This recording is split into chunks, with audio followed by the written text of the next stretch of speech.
In only 10 months, Ryan Garcia went from speaking like this, I didn't even let the insecurities of, I can't believe I got dropped, or the fear of embarrassment, none of that got to me in that moment. to speaking like this. It wasn't hard. I knew he was gonna come back. I even told him, you'll be back. Remember, he was all, don't ever talk to me again, blah, blah, blah. I said, you'll be back, Mr. 30K pay-per-view box. It's possible to think this was the case for only one of the podcasts he was on, but it's clear from multiple appearances he has done recently that something has seriously changed. Despite being only 25, Ryan has been in boxing from a very young age, and people are speculating whether the long time in the sport has been catching up with him.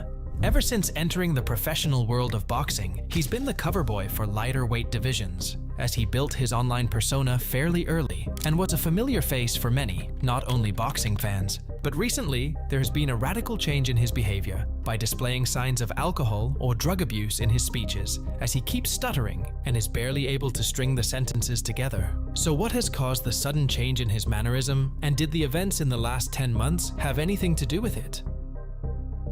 It all started back in April 2023 when he was scheduled to fight Gervonta Davis at a 136-pound catchweight bout. At this point, both fighters were undefeated and some of the biggest draws in the sport.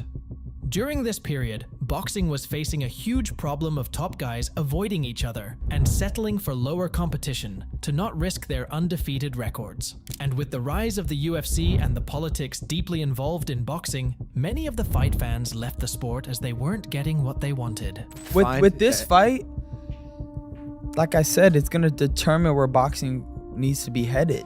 This right here is going to determine either fighters are going to fight right now and get to it or not. You got to understand, we both have careers without each other. I could fight other people and make millions of dollars. He could fight other people and make millions of dollars. Obviously, we came into this fight and said, no, we're going to do this now. So this right here will show where the trajectory of the sport's going to go to. Throughout the build-up to their fight, Garcia touched up on these problems and admitted he accepted this fight to shed some light on the sport again, despite many of the stipulations Davis's team had put him under. The big taboo before this bout was the fact Davis placed the rehydration clause on him, where he wasn't allowed to gain more than 10 pounds in between the weigh-in and night of the fight. This meant he wouldn't be at his 100% during the match, as he was still depleted. Nevertheless, the bout was set to be one of the biggest ones we have seen in boxing recently, and both fighters made the walk.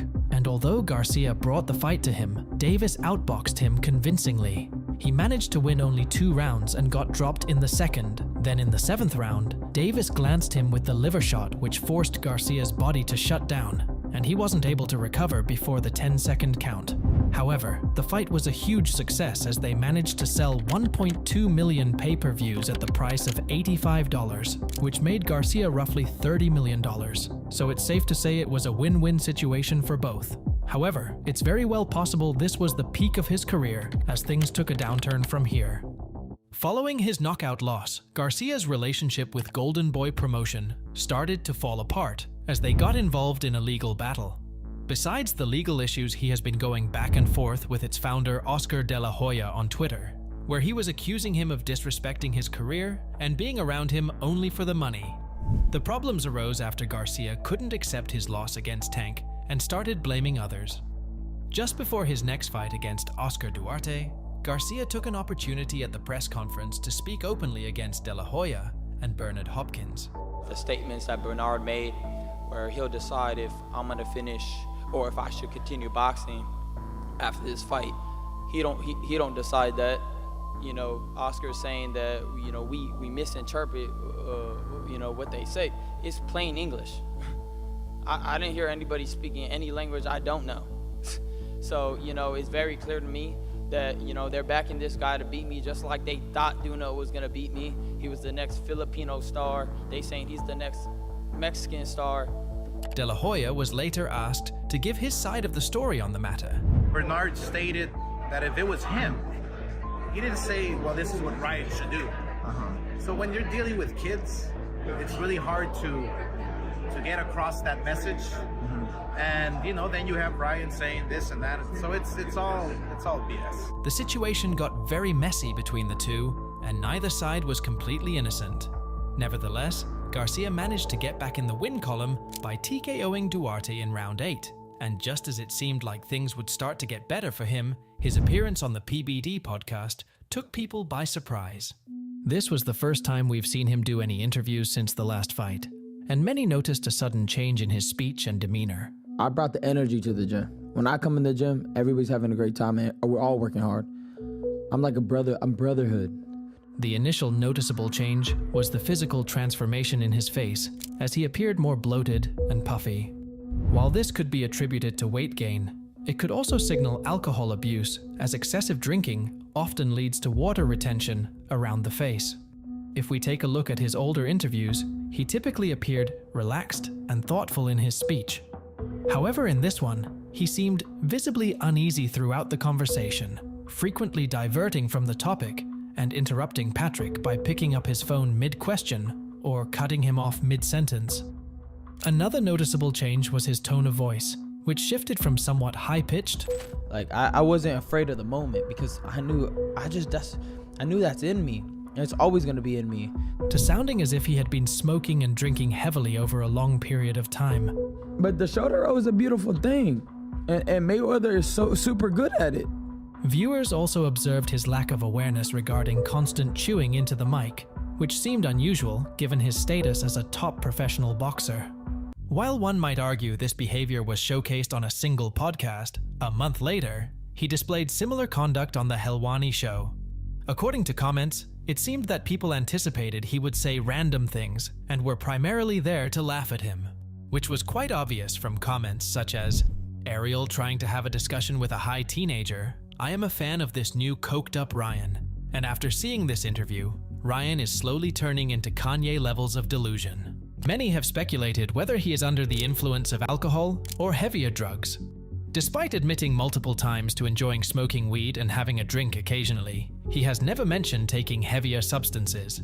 However, based on his behavior and facial expressions, one could argue that something else is at play. Comparing his appearance on the Impulsive and Bradley Martin show just 10 months earlier, none of these signs were present. His face didn't appear bloated, and he looked noticeably younger.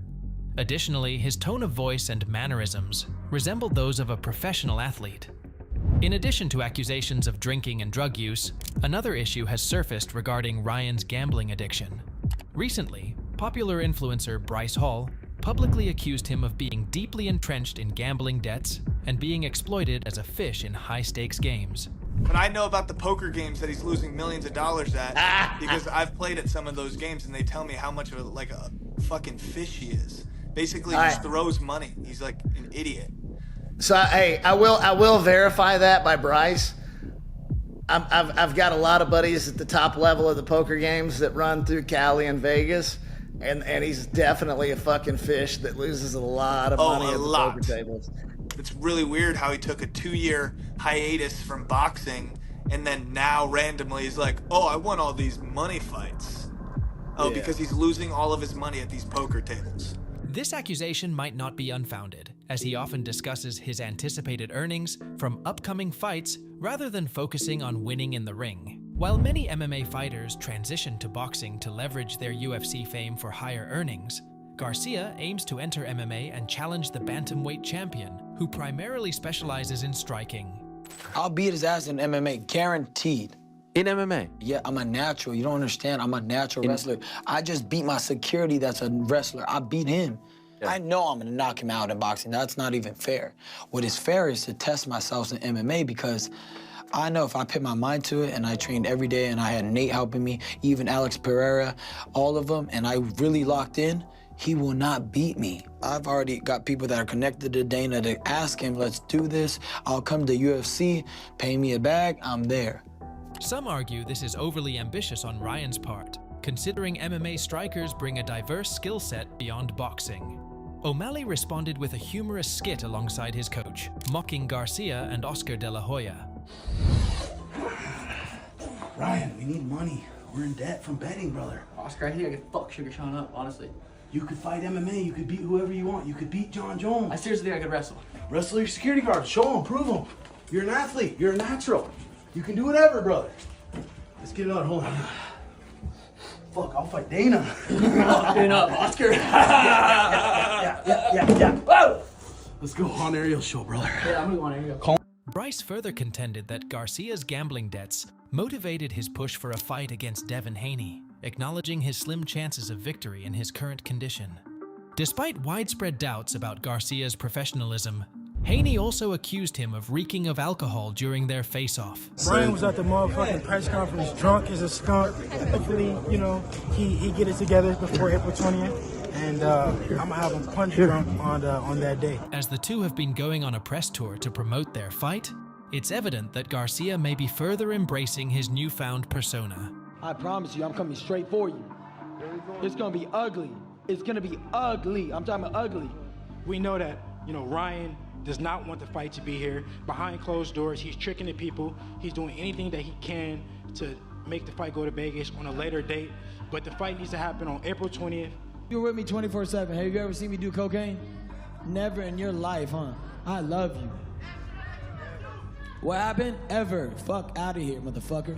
Hey, what if I came up there and I beat the fuck out of you, motherfucker? I bet you won't do it. I bet you won't do it. Go do it. You ain't gonna do shit. Sit your little ass down. I don't even know who you are, bro. I can't even see you, bro. I don't know where these voices are coming from, bro. Despite his antics during the media press tour, he has also been active on Twitter Spaces, exhibiting recent erratic behavior that has sparked concerns about his readiness to face Haney in the ring. Doing, bro? How's training going? Amazing, bro. Looking good. Training good. I'm laughing because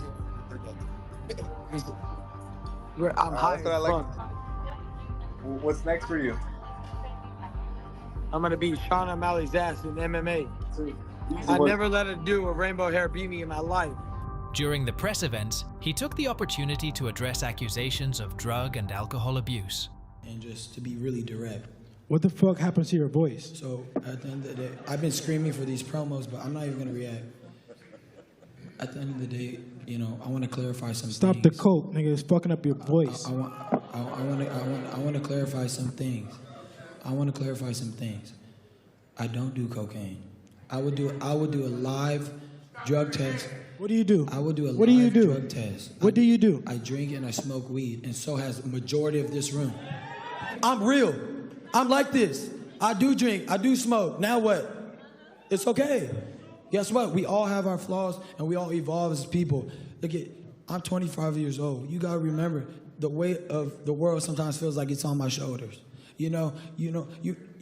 I don't know how many people have been 25 years old and made $100 million in their life and can do whatever they want. I want to see what you would do in my shoes. Probably a lot more than some weed. In addition to a potential matchup with O'Malley, Helwani suggested that he faces Ilia Topuria, who has accomplished something reminiscent of McGregor's rise. If you're interested in a full breakdown of Topuria following in Conor's footsteps to achieve superstar status, be sure to check out this video next.